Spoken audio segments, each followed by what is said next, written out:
So, hey everybody. Good afternoon. I was just thinking, is it morning or afternoon? It's afternoon now. So, welcome to track two.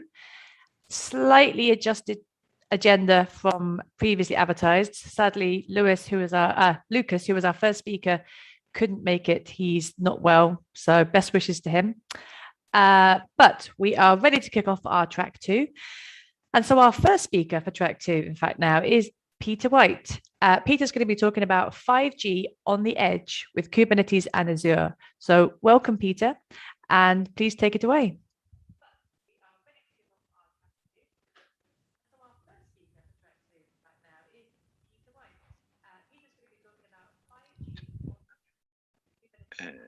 There you are. So hopefully you can now see my slides full size, and hopefully you can hear me.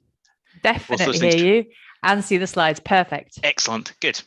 Right. So let me get started. Okay. So this is about 5G on the edge with Azure and Kubernetes. And what it's really going to be about is just here's some cool stuff we've done. It's one of those talks.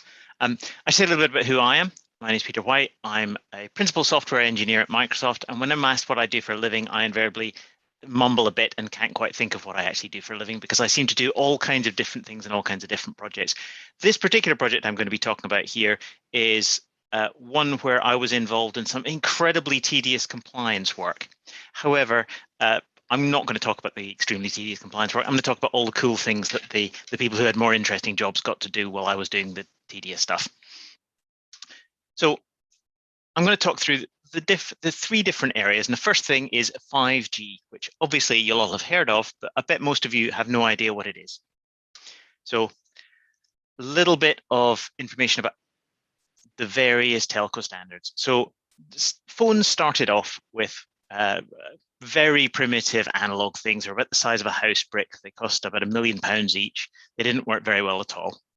And after a little while, people came along and said, we can do better than this. We've discovered that mobile phones are a good thing, but we can make them all digital. And they thought, well, this is the second time we've done this. Let's call this 2G for second generation, and we'll name what we already had 1G.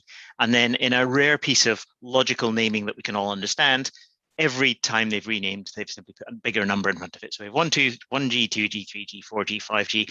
I'm sure you can all guess what the next generation that they're designing now is. And each time they've done it, they've added some new capabilities. So 3G was where they added the internet capability. 4G is when they made the internet capability fundamental and much better.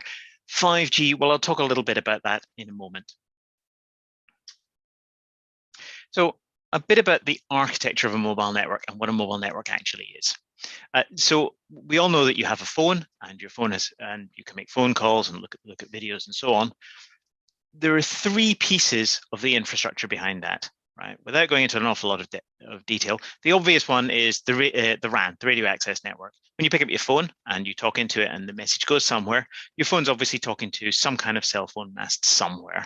And those masts form the radio access network, and there's connectivity between them. So if you're talking to one mast and then you drive down the road while talking, hopefully not in the driver's seat, you will be transferred to another radio mast. And that all happens with the radio masts talking to one another and various bits of complicated technology to make that work. But a lot of where the complicated technology is in the mobile core, because if you think about making your call, a lot of things have to happen before you can be sent out into the wide world of the internet. For example, they have to look at your phone and they have to decide that, well, yes, you're this SIM card, so this is your identity. You have this much credit. You're allowed to talk over the network to these endpoints. You're the same person who was talking to this other base station 100 milliseconds ago before you suddenly dropped out of transmission range for that one and into the next one. All of the kind of logic for how you control all those connections and do all the right things is in the mobile core. And if you think about this in terms of somebody like Vodafone's network or something like that, the RAN, well, that's obvious. It's all those towers on top of masts and the cabling back from them. And the mobile core is running in some data centers which they control, where all the masts send their traffic back there, and the mobile core sorts it all out, figures out where it needs to go to, and then sends it to the internet. Where by the internet, I'm including all the other phone providers, because telephony really does just pretty much go over the internet nowadays. Okay. So that's an idea of what the mobile architecture looks like. I'm going to say almost nothing about the RAN from now on, because we don't make a RAN, but we do make a mobile core. I'm going to show you a picture of a mobile core. Now, if you look at that, there's an awful lot of different pieces in there. There's a lot of technology doing an awful lot of different things. I'm not going to talk you through all the different bits here. I couldn't anyway. I can't remember what half of them are. But there are a couple of things you really should take away from this. The first thing is that it's a standards-based architecture. Some big standards committee sat down and they wrote an architecture in which they said, these are all the components you need to have. These are what we're going to call them. We'll give them lots of 3-letter acronyms. They were running out of letters by the time they got to AF. And we're going to define all the protocols between them. And that's very much a microservice type architecture they've ended up with. Very deliberately, they've thought about this and they've said, let's design a microservice architecture that'll run somewhere like Kubernetes, which is why 5G and Kubernetes are going to go together in the future. The 5G architecture is designed to be microservices-like to run with Kubernetes. And in principle, you can take any of these components, take them out and throw them away and replace them with a component written by another vendor because they're all standards-based. In practice, of course, it's not as easy as that, but that's the idea behind it all. So the only other thing I want you to take away from that, other than there are lots of microservices components, each of which are well-defined jobs in a clearly defined way that works very well with Kubernetes. The other thing I want you to take away from this is that piece, the UPF, the user plane function at the bottom. The user plane function really is just the thing that takes in packets from some radio mast, which is talk to a phone, and sends them off somewhere else. It's acting pretty much like an internet router, and that's going to be important in some of the things I'll say a little bit later. But that is one of the components, and that's just running, like everything else in here, it's running in Kubernetes. I should say, rather obviously, the radio mast is not part of the Kubernetes network. This is the part of the mobile core part. Okay, so we've got this wonderful architecture. I said that 5G was going to be better than 4G, at least we hope so. I'm not going to talk about the technical ways it's better. I'm going to talk a bit more about the use cases. So there are several different use cases that are important. The first one is we have mobile networks out there already. We have Vodafone. We have a moment of not being able to remember who any of the others were. Vodafone, O2, 3, all of these networks. All of them are going to be bigger and better and faster. And that's frankly very boring. The fact that you can get better download speeds in your phone, well, it's obviously nice to have, but it's not something that's really interesting from a technical point of view unless you're very deep in the nerdy technical details. Something much more interesting and that 5G will enable is private mobile networks. So the idea here is you can have your own network completely independently of the big mobile phone providers. You don't have to be one of those big phone providers.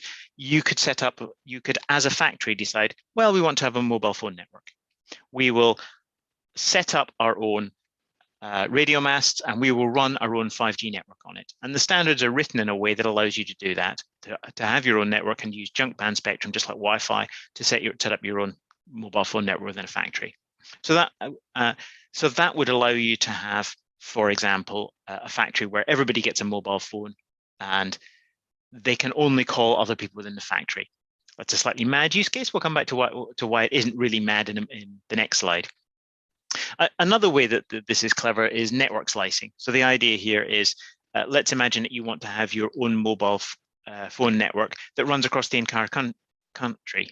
Instead of building your own radio networks everywhere, you go and talk to somebody who already has a bunch of radio networks, such as O2, say, and you pay them some money, and then they give you a small slice of their network, which is segmented from everybody else's, so you can only make calls privately. So if you are, say, running a company with thousands of delivery drivers, you can set them up so that the mobile applications that they have can only talk to your own network and therefore aren't going out into public internet.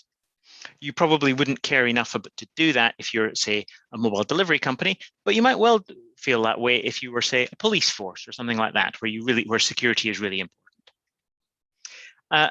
Another important thing is replacing existing networks. So 5G is getting bigger and better and faster, and it's now possible to run private networks. One of the things you can do is you could replace existing broadband. Instead of running broadband cables somewhere, you could just have 5G dongles, and look, we don't have to lay cable. One of my favorite 5G use cases is inside an airliner. We have an airliner. We have lots of video consoles in the back of the seats. They need to have video streamed to them. Well, we need a fast network. Well, it's to run a 5G network inside the plane. And that turns out to be cheaper and more reliable than running cable under the floor, which gets damaged. So there are lots of strange, interesting strange new use cases that become available because 5G is more flexible and because it's able to be more private and more segmented. I have to say Internet of Things, but generally there are a lot of use cases out there. I don't think we're scratching the surface of the things that it will end up doing. So we've got this product called Azure Private Mobile Network that at the moment is in private preview, which means you only get it if you ask nicely, but in a little while will become publicly available. And the kind of target markets that we're looking at and where we've got a lot of interest are people like factories. So somebody running a factory, well, they've got machines, they've got robots. Those robots need to be able to download upgraded software. They may have 3D printers that need to get their designs or whatever they're printing downloaded from somewhere. They don't want to run cable underneath the concrete floor, and if they did, it might break and then have to be replaced. So they'd much rather run a 5G network, and they really don't want to run Wi-Fi because Wi-Fi just isn't reliable enough or secure enough. So there are a whole bunch of industrial use cases, and that's the target that this project was aiming at. So what hopefully I've done there is given you a little bit of background into the first of the three things I'm going to talk about, which is 5G, why it's important and what it's going to change and what's different between 5G and previous mobile standards. So the next bit of the title is On the Edge with Azure. So I should say what I mean by edge, because edge is one of those terms that has become cool, and so everybody means something different. Edge to me just means on premises. It's the thing which you have in your building as a factory owner, say, rather than out in the cloud or in somebody else's data center. It's the thing that you control. And one of the things that if you're running applications, you have to think about is, am I going to run it on the edge or am I going to run it in the cloud? And the advantages of running it in the edge are reliability and availability. Factory owners get very unhappy if the factory's robots stop working because the internet connectivity's failed. You can't have that kind of thing. You need to have much greater availability than that. There's also latency. If you are, for example, doing some kind of virtual reality thing inside your factory, as some factory owners are doing now, or if you've got some kind of video requirement that is sending stuff around at great speed, it doesn't help to send it out to the cloud and back again. That just ends up being far too slow. So there are a whole bunch of use cases that require you to use the cloud. On the other hand, that require you to use the edge. On the other hand, there's a number of use cases where you'd really like to be in the cloud. The cloud's got some great things. It's got better APIs and all these wonderful services you can use. It's got a great consistent authentication model where you have one authentication database for all your admins in one and all your users in one place rather than having to manage that yourself. It's got lifecycle management that is centralized. It's got its own monitoring. There's a whole bunch of things about the cloud that just make it a better way of managing things, particularly when you have multiple sites. So you're in this awkward situation where cloud has all these advantages, but you have to use the edge because it has mandatory requirements that you just have to get along and use. And all of the clouds, I'm going to talk about Azure because I work for Microsoft, but other clouds exist. I will say that Azure, I think, is ahead in this area. All of the clouds have gone for a model where you can manage things in the cloud, but they have something or other that runs in the edge. I'm not going to try and explain all the things on this. The thing you should take away from this is that it's a nice glossy slide, which means that I stole it from some marketing slide as opposed to putting it together myself. But we have a whole bunch of different ways of running software on the edge that is controlled to some greater or lesser extent from the cloud. And what I want to do is try and talk here through a little bit about how this actually works in practice. So suppose I'm running my factory, and I want to run something in it, and I want to manage it from the cloud. How does that work? Well, there's two ways I can get equipment running on the edge that is managed from Azure. The first thing I can do is I can go to something called Azure Stack, and I can just buy physical equipment. And that's a picture of one of the boxes there. It's literally, you go into the Azure portal, and instead of spinning up a VM, you push the button to say, spin up a physical server. And a little bit later, there's a ring in your doorbell. Clearly, there are it's slightly more complicated than that because you have to agree to rent it for some length of time and so forth. But effectively, what you're doing is instead of renting a VM, you're renting a physical machine that you then rack up and plug in yourself. And the other thing you can do, I'll talk about how that works technically in a moment because it's the same way as the next point I'm going to make as the next example, which is Azure Arc enabled servers. And there, the idea is I've got my VM and it's running in VMware, or maybe it's just a physical server. What I want to do is I want to manage that server through Azure. So the way I do that is I install an agent on it. which is exactly the same thing as you get when you buy an Azure Stack box. And that server agent phones home to Azure by some secure connection, and it then gives you various management capabilities. So the sort of things it can do, it can make sure that all of your metrics from your Edge applications get pushed into Azure.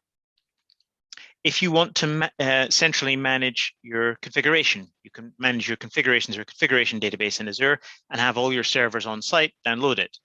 In that case, well, clearly, if your internet connection goes down, you no longer have that metrics view and you can't change your config, but your servers can continue to work normally. And there are a whole bunch of different capabilities that you can configure that these agents can enable. Probably the most important, actually the most important ones will vary enormously according to what your use case is. The most important one generally is just that secure connectivity that you can, and the fact that from Azure, you can now see all of your deployment. You can see all of your VMs in Azure, but you can also see all of your VMs and physical servers in your factory site all across the world. And you can see you can get into them. You can see all their metrics. You can see their state. You can enforce policy. It's quite dull, but it's very important to be able to enforce policies such as root access must be disabled on this server. You can look across all your servers from Azure and see not just all your physical servers, all your VMs everywhere, and centrally manage that kind of policy. So the result of all that is you have all your servers on premises and they look just like Azure resources, and disconnected workload operation is still possible. Now you might wonder, why would I buy an Azure Stack box rather than just getting a box of my own and Arc enabling it? And the main reasoning is that the Azure Stack box gives you a little bit of Azure capability locally. It allows you to use Azure APIs to do things like spin up VMs on premises. So you only have one VM spin up model if in use in both cases. Okay, so let's talk a little bit about the private mobile network user journey, what it actually looks like when somebody comes along and says, I want to buy private mobile network for my factory. So the first thing that happens is they go to Azure and they put in a credit card. Well, clearly not a credit card. They'll be setting up their company's billing and they buy some things on Azure. And a little bit later, somebody rings the doorbell and some Azure Stack Edge boxes and equipment arrive. They then have to find a place for them and plug them all in. They have to set up a radio access network and plug that in as well. When I say set up a radio access network, you could just buy these things. It's just like buying a Wi-Fi setup. You buy one, you normally get a partner to set it up for you. You plug it in and away you go. You set up some SIM cards in all your equipment. And then you have a network running on potentially in multiple sites across multiple factories across your entire manufacturing organization, where you can see all the endpoints that are connected, that is completely private, completely secure, and managed through Azure, which is quite cool. And it will then make you lots and lots of money, and you can go away and be rich. And I think of the three things I'm going to talk about, this is the one that I think is probably most surprising to people. People are aware of 5G. I'm going to talk about some Kubernetes things that I think a lot of people are aware of. This is the one that is interesting and is a very strong capability and a very strong sale for many of our customers. Just the ability that you can manage your software wherever it is in one place through Azure. Okay, so the full title was 5G on the Edge with Azure and Kubernetes. So a few Kubernetes specific things coming out of all this, things we had to do. Firstly, it's kind of the same point as before about how Azure Arc gives you management. Now, Azure Arc, I talked about Azure Arc enabled servers. We also have the concept of Azure Arc enabled Kubernetes. And the model here is very simple. You take a Kubernetes cluster, any Kubernetes cluster, only some of them are supported, but frankly, it's any CNCF validated distribution of Kubernetes, of which there are a very large number, that is supported, and most of the others will frankly work just fine. You deploy your Kubernetes as usual, you then install some agents on it, and then you can manage that Kubernetes cluster from Azure with all of the things that gave. You can see into your cluster, you can get inventory, and you can organize it just as I've said before. You also have all the policy. So for example, if you want your Kubernetes cluster to be configured such that root access is never granted to any containers, all the kind of security policy stuff, you can set those all up in Azure and enforce them across all your clusters, wherever they are, of whatever type they are. And you have application management. So what does application management mean? So it's really just GitOps. So you have declarative config, which is stored in Azure DevOps Git repo. I say an Azure DevOps Git repo, that's because I've been working in Azure for long enough now that I've forgotten that anything else exists, but it can be in any Git repo anywhere that is accessible from the instance you're running. You store your Kubernetes objects as text files. You put all your binaries in Azure Container Registries. Again, other clouds exist. You put your Helm charts there, your container images, and then you have an agent running in cluster that just does all the GitOps, looks at that Git repo, and keeps everything up to date. And this is all just built on standard open source components. So it's Flux and the Helm operator as usual. There's nothing very surprising about this, I think. The main thing that is impressive about it is it's managed through Azure, and that's that these kind of GitOps models that people have been using in local clusters are becoming more centralized and are becoming available through Azure for any Kubernetes cluster anywhere. Okay, so I mentioned, if you remember, the UPF a little while ago. So let me talk a bit about fast networking. This is pretty much the last section I'm going to talk about. So a bluffer's guide to how fast networking works. So the normal model of networking is kernel networking. So every time a packet arrives, you get an interrupt. When that interrupt arrives, the kernel stops and says, oh, a new packet has arrived. I'll go tell whatever application it might be about it. Well, okay, that's great. But what that means is the kernel has to get an interrupt for every packet. And that's fine if you're running a gigabit in and out. But it's not great if you've got a 100 gigabit pipe out one side and a 100 gigabit pipe out the other side, and you're trying to stuff traffic between them. So if you're a router, that's just not fast enough. Similarly, it's not great if you're a telco app, because normally the way you get a lot of bandwidth is you have large MTU and large packets being passed through. Well, that's not great if you're trying to do telephony, because within a telephony call, you are sending streams of fairly small packets with, here's the next 10 milliseconds of audio. So, and you have huge numbers of these streams sending very large numbers of packets, and you have millions and millions of packets a second. And again, the kernel just can't cope with that. You end up with the kernel just thrashing back and forth, burning all its CPU, handling the network, and your network connections are running at 10% capacity with your kernel running 100% CPU. So that's not much use. And in 5G, well, are we a router? Well, yes, we are. And are we a telco app? Yep, we're also handling phone calls. So in a 5G space, we really absolutely need fast networking in order to be able to run fast enough without using all the CPU in our boxes.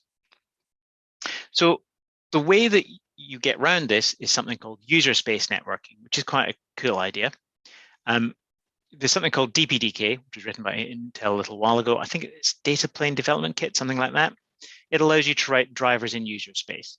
And when I say drivers in user space, what I mean by that is that the kernel on the box you're running on doesn't even see the network device. So the network device is only visible to some application that you're running. So that means that the kernel doesn't get any interrupts. It doesn't know about any packets arriving. And then the driver that you write is normally what's called a pull mode driver, which is literally that you have a core whose job it is to take the packets off the interface. So this core runs along, grabs a packet off the interface, puts it where it needs to be, and goes and checks again, takes another packet off the interface and puts it where it needs to be as fast as it can. And it does that in a tight loop. So you have one core running at 100% CPU all the time, but because of that, it is able to handle the network traffic vastly more efficiently. So instead of using up several kernel threads at 100% by being interrupted all the time, you have one core thread that is running at 100% grabbing packets. So it's fairly specialized stuff, but it's what all routers do. It's what most of the high-end telco apps do at the moment. And therefore, it's what we would tend to want to do in the UPF. So the other problem with networking normally is that the hypervisor networking is just too slow. So if you have a VM and it has some network devices, normally what happens is there's some kind of virtual device involved and packets are sent around, and it goes to the kernel and the host and the kernel and the VM, and that's not going to go anywhere. So there's something called SRIOV, which effectively allows you to have a physical network device visible to a VM on a host.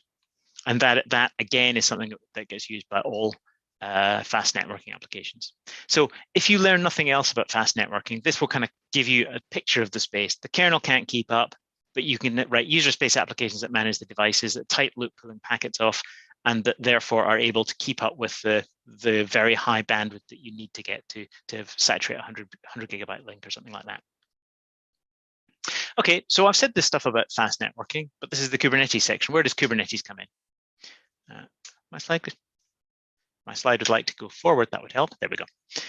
So this is the standard Kubernetes networking model. I don't want to spend ages talking about it. I'm not sure I've got a huge amount of time anyway, but the point I would make about this is that there are lots of different pieces in this picture. So typically every node will have a network device, kind of more than that. It'll have a Linux bridge that is routing all the traffic from that network device to all the pods.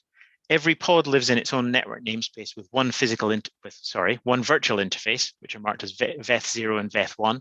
They all have their own IP addresses. And if you look at this, there's an awful lot of things going on inside that node. There's the network interface, which has got kernel routing on it. There's the traffic to the Linux bridge, which again is going through kernel routing. And then there's a VETH, which, guess what? More kernel routing. That doesn't perform very well.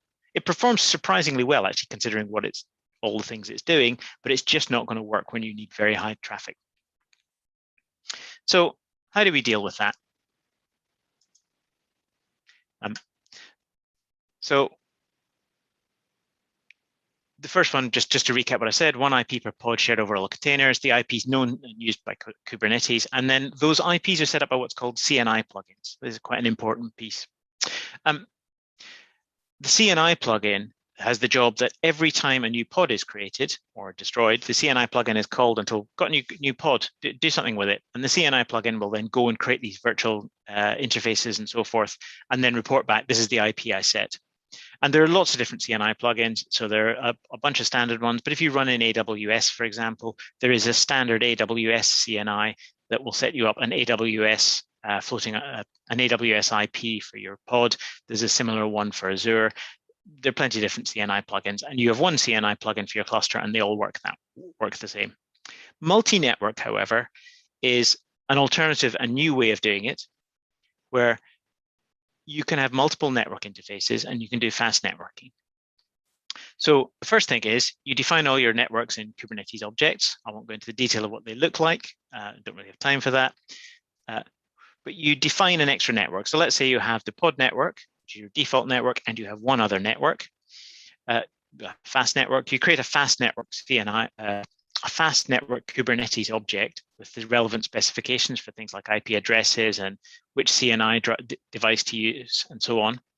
And then there is something called Multis, which is a CNI plugin. And what that does is every time you call it to configure a pod's networking, it calls multiple CNI plugins. So the first thing, it looks at some annotations in a pod that say, I'm going to be on the fast network and the pod network, or maybe just says, I'm just on the pod network. And then from that, it decides which CNI plugins it needs to call in which order to set up all the various networks. So you have the pod network and you have additional networks.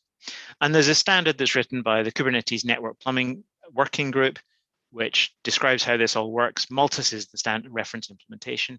And the effect of all this is that you can now have multiple networks. Kubernetes only sees one of those networks, but the other network is set up under the covers and you can do what you like with it to get fast networking.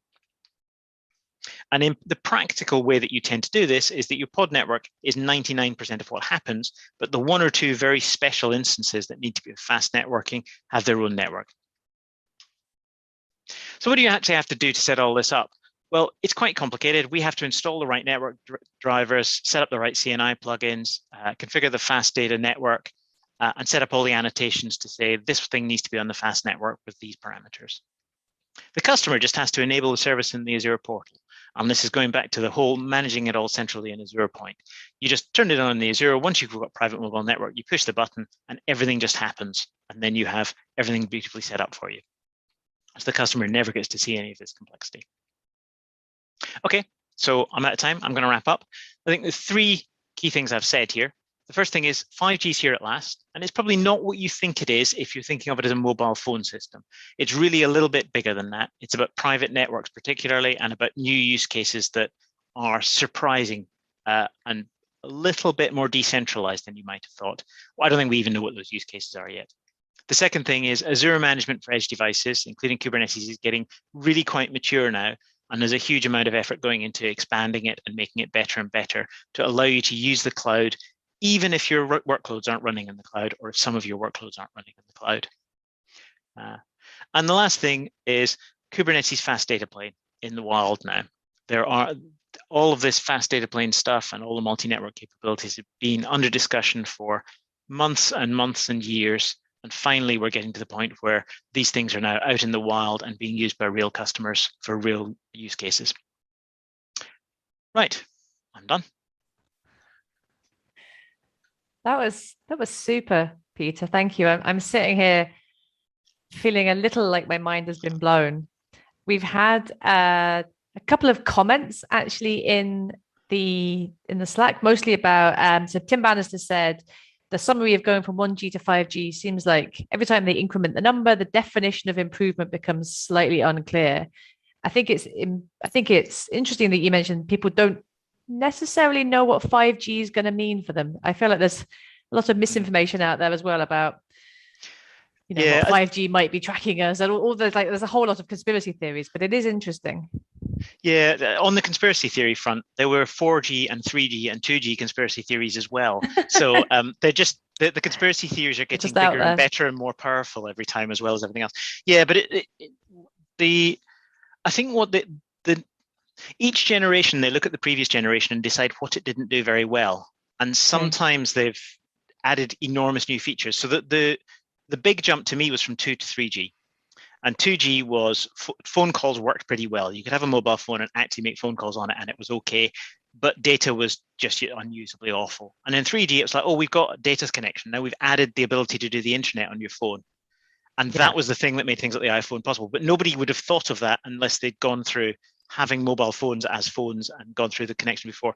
So I don't actually have the faintest idea what's in 6G or what they think is wrong with the 5G standards or what they can do better. But each time they look at the standards, they think of something clever they can add on top of it. So I don't know where this is all going, or quite what the next couple of generations are going to look like, or what that might end up being. It is interesting to wonder. One of the comments you made just at the end there was obviously 5G is here and it's sort of in the wild. Are there any case studies, if someone wants to go and have a look and see? I mean, it's one of those things for me personally, it's something I feel like I hear about a lot, but I don't know if I can go and read like someone who's actually using it, or like some case studies. Is there information out there folks can go and look at? That's a good question. I don't know, to be honest. I know that there are. So one thing about 5G and the big mobile networks is that there's two parts to 5G. There's the RAN side and there's the core side. So those two can be upgraded independently. You can have a 5G core and a 4G network. And inevitably, you'll have to do that, because if you think about it, you have to deal with all the 4G phones out there for the next 5-10 years. Running. So all the 4G networks are still going to be there, but you want to upgrade your core to the latest and greatest core, so you can get onto the 5G backbone so you can upgrade the RAN and the core independently of one another in a complicated way. And I think some of the big providers are upgrading their cores now, but they haven't got very far in terms of upgrading their RANs, because that's actually a bigger deal in many ways, because that involves changing radio masts all over the place. And there aren't that many 5G capable phones. So it's like the future's here, but it's not fully distributed yet. Is that sort of similar thing, right? A lot of the improvements are going on inside some carriers' data centers. So you just can't see them if you're using a phone. You don't notice that the carrier's, saved 3% and is now being able to on its operating costs, and is now being able to offer different services to different people. The 5G use cases in kind of factories and things, I think that's relatively new. I know that we're in terms of what is public from the Azure work, the fact that we're doing this work is public. The fact that we have customers is public, but I don't think we've announced. I don't know which of those customers have openly said that they're using this, which is why I don't want to give you any examples. No, completely fair enough. But there are other vendors out there, and so I think we're at the stage where a small number of factories and installations are trying these things out at the moment, and I don't know whether very many of them are actually using them for real live workloads that are actually production critical yet. But I think it'll be very, very soon, because at least I know of a number that are trialing and setting things up. And a lot of them won't be very visible to the ordinary user, because you won't notice, unless you're working in a factory, you won't notice that suddenly the factory's got a completely different network and all the machine tools are being managed by it. Yeah, interesting.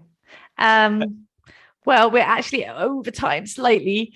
Thank you so much for that talk. It was really interesting. If anyone has any questions, then please feel free to post them in the Slack. Hopefully, Peter will have a chance to look at them maybe later on. That's it for now. It's lunch break time. So thanks again, Peter. And thanks for watching. We'll take a break now and we'll be back at 2 o'clock. So thanks very much, everybody, and see you later. Thanks. Bye now.